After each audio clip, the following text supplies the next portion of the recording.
ሰላም ጤና ይስጥልን እንደምንላችኋል ውድ ተመልካቾቻችን ከአባይ ቴሌቪዥን የሚተላለፍላችሁ የዕለተ ሮብ ጥር 13 2018 ዜና ላፍታ የመረጃ ሰዓታችን ተጀምሯል።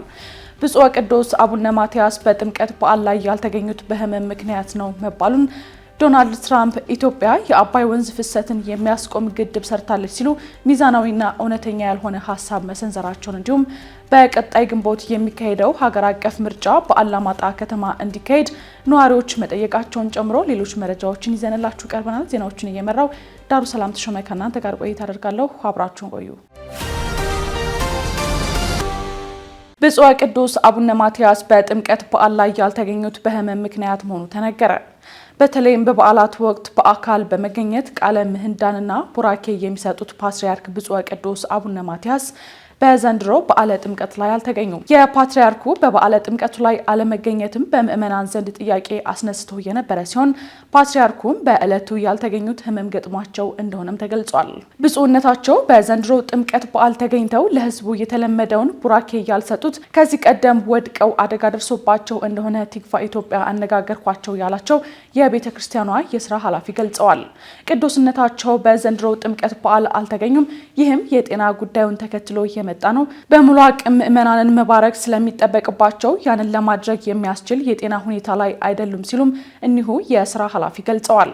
ሆኖም አሁን ላይ የጤና ሁኔታቸው እየተሻሻለ መሆኑን እኒሁ የስራ ኃላፊ አክለው ገልጸዋል። በተያያዥ መረጃ የቃና ዘገሊላና የጥምቀት በዓላት በሰላም ተከብረው መዋላቸውን የኢትዮጵያ ኦርቶዶክስ ተዋሕዶ ቤተክርስቲያን መንበረ ፓትርያርክ ጠቅላይ ጽሕፈት ቤት አስታውቋል። ጽሕፈት ቤቱ በመግለጫው በከተራ በዓል ወቅት በሸገር ሲቲ ኮየፈጭ አካባቢ በአገልግሎት ላይ የነበሩ 4 ወጣት ልጆች በደረሰባቸው የኤሌክትሪክ አደጋ ሕይወታቸውን በማጣታቸው የኢትዮጵያ ኦርቶዶክስ ተዋሕዶ ቤተክርስቲያን የተሰማትን ጥልቅ ሐዘን ትገልጻለችም ብሏል። በተመሳሳይ ጎንደርን ጨምሮ በአማራ ክልል የተከበሩት የከተራና የጥምቀት በዓላት በሰላም መጠናቀቃቸውን የክልሉ ሰላምና ጸጥታ ቢሮ አስታውቋል። ዶናልድ ትራምፕ ኢትዮጵያ የአባይ ወንዝ ፍሰትን የሚያስቆም ግድብ ሰርታለች ሲሉ ሚዛናዊና እውነተኛ ያልሆነ ሀሳብ ሰነዘሩ።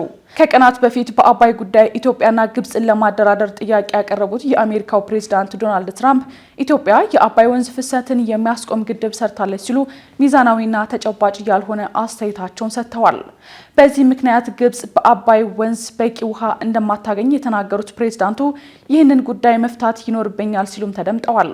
ትራምፕ ይህንን የተናገሩት በድጋሚ ወደ ስልጣን የመጡበትን አንደኛ ዓመትን በማስመልከት ትላንት ማክሰኞ ጥር 12 ቀን 2018 ዓ.ም ለጋዜጠኞች በሰጡት መግለጫ ላይ ነው። ህዳሴ ግድብን በሚመለከት ለግብፅ ወገንተኝነትን ያሳያሉ በሚል የሚተቹት ዶናልድ ትራምፕ ከሰሞኑም ይህንን የሚያጠናክር አስተያየት እየሰጡም ይገኛሉ። ኢትዮጵያ የህዳሴ ግድብን የታችኛው ተፋሰስ ሀገራትን በማይጎዳና የውሃ ፍሰቱን በማይቀንስ መልኩ የሰራችው ቢሆንም ትራምፕ ግን ይህን በሚጻረርና የግብፅ ባለስልጣናትን የሐሰት ውንጀላ በሚደግፍ መልኩ ኢትዮጵያ የአባይ ወንዝን ፍሰት የሚያስቆም ግድብ ሰርታለችም ብለዋል። ንግግሮቻቸው መሬት ላይ ካለው ሀቅ ጋር ያልተዛመዱላቸው ዶናልድ ትራምፕ በርዝመቱ በዓለም አንደኛ የሆነው የአባይ ወንዝ በሚመለከት በሰጡት አስተያየት ኢትዮጵያ ውስጥ ናይል ከሚባለው ትንሽ ወንዝ የሚመጣውን ፍሰት የሚያስቆም ግድብ ሰርተዋልም ብለዋል። 85 በመቶ የሚሆነው ከኢትዮጵያ መንጭቶ ሜዲትራኒያን የሚገባውና ርዝመቱ 6650 ኪሎ ሜትር የሆነው የአባይ ወንዝ አሁንም ተመሳሳይ ፍሰቱን እንደቀጠለ ይገኛል። ፕሬዝዳንት ትራምፕ አሜሪካ ለግድቡ ግንባታ የዋለውን ገንዘብ ሰጥታለች የሚለውን ንግግራቸው በድጋሚ በዚህ መግለጫቸው ላይ አንስተዋል። ነገር ግን ኢትዮጵያውያን በራሳቸው አቅም የሰሩትና ያለማንም ድጋፍ በገንዘባቸው ያቆሙት ግድብ መሆኑም ይታወቃል። በቀጣይ ግንቦት የሚካሄደው ሀገር አቀፍ ምርጫ በአላማጣ ከተማ እንዲካሄድ ነዋሪዎች ጠየቁ። በመጪው ግንቦት 24 ቀን 2018 ዓ.ም እንደሚካሄድ የሚጠበቀው 7ኛው ሀገራዊ ምርጫ በአላማጣ ከተማ ጭምር እንዲካሄድ የከተማዋ ነዋሪዎች ጥያቄ ማቅረባቸው ተዘግቧል። በራያ አላማጣ አስተዳደር 6ኛው ሀገራዊ ምርጫ እንዳልተደረገና በግንቦት ወር የሚካሄደው 7ኛው ሀገር አቀፍ ምርጫ መካሄድ እንዳለበት ነዋሪዎቹ መናገራቸውን ሪፖርተር ዘግቧል። ነዋሪዎቹ በ6ኛው ሀገራዊ ምርጫ የሚወክላቸውን አስተዳደር ሳይመርጡ በመቆየታቸው ፖለቲካዊና አስተዳደራዊ ችግሮች እንደደረሰባቸውም ገልጸዋል። በመሆኑም 7ኛው ሀገራዊ ምርጫ በራያ አላማጣ እንዲካሄድና ነዋሪዎች የሚፈልጉትን አስተዳደር እንዲመርጡ መደረግ እንዳለበትም ጠይቀዋል።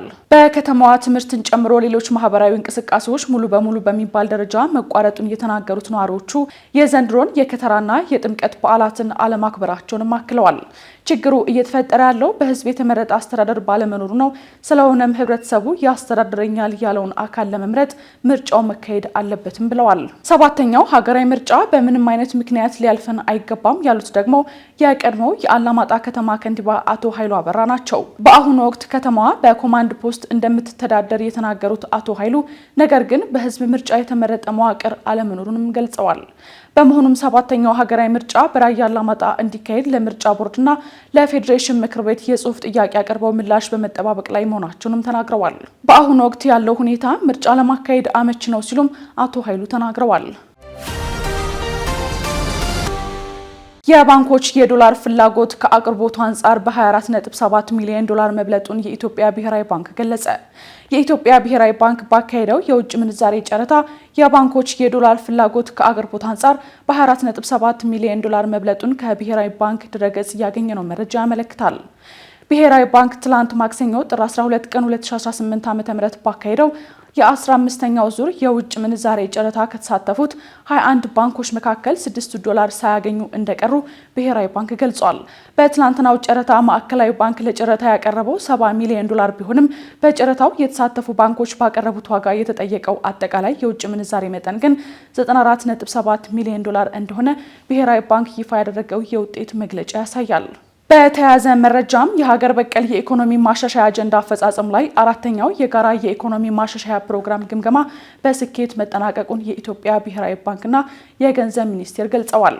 የኢትዮጵያ ብሔራዊ ባንክና የገንዘብ ሚኒስቴር በጋራ ባወጡት መግለጫ ኢትዮጵያ በተለዋዋጭ ዓለም አቀፋዊና ቀጠናዊ ሁኔታዎች ውስጥ ሆኗም የኢኮኖሚ አፈጻጸሟ መጀመሪያ ላይ ከተገመገመው በላይ ጠንካራ ሆኖ መገኘቱ በግምገማው መረጋገጡን ገልጸዋል። የዓለም አቀፉ የገንዘብ ድርጅት IMF ለአፈጻጸሙ እውቅና በመስጠት 261 ሚሊዮን ዶላር ተጨማሪ የገንዘብ ድጋፍ እንዲለቀቅ መፍቀዱንና ይህም አሁን ባለው ስምምነት መሰረት የሚለቀቀው ጠቅላላ የገንዘብ መጠን ከ2.18 ቢሊዮን ዶላር በላይ መድረሱ ተመላክቷል። የጋራ መግለጫው የኢትዮጵያ ኢኮኖሚ በአሁኑ ወቅት ጥሩ ውጤቶችን እያሳየ እንደሚገኝ ገልጸው የውጭ ምንዛሬ ክምችት በቋሚነት እያደገ መምጣቱንም ገልጸዋል። የውጭ ምንዛሬ ጨረታ ስርዓትና ወደ ገበያ መር ስርዓት የሚደረገው ሽግግርን ጨምሮ በውጭ ምንዛሬ ገበያ ማሻሻያ ላይ የታዩ እድገቶች በራስ መተማመንን በመመለስ የውጭ ንግድ ተወዳዳሪነትን ማሻሻልና የግል ዘርፉን እንቅስቃሴ መደገፍ ያስቻሉ መሆናቸውን ተጠቁሟል።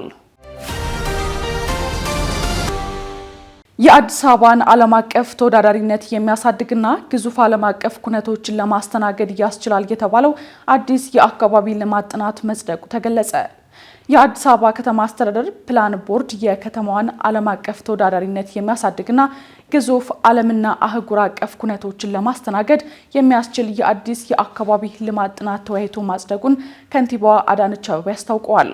የጸደቀው የጥናት 3 ዋና ዋና የትኩረት አቅጣጫዎች እንዳሉትም ከንቲባዋ በማህበራዊ ትስስር ገጻቸው ላይ ባሰፈሩት መልእክት ላይ ገልጸዋል።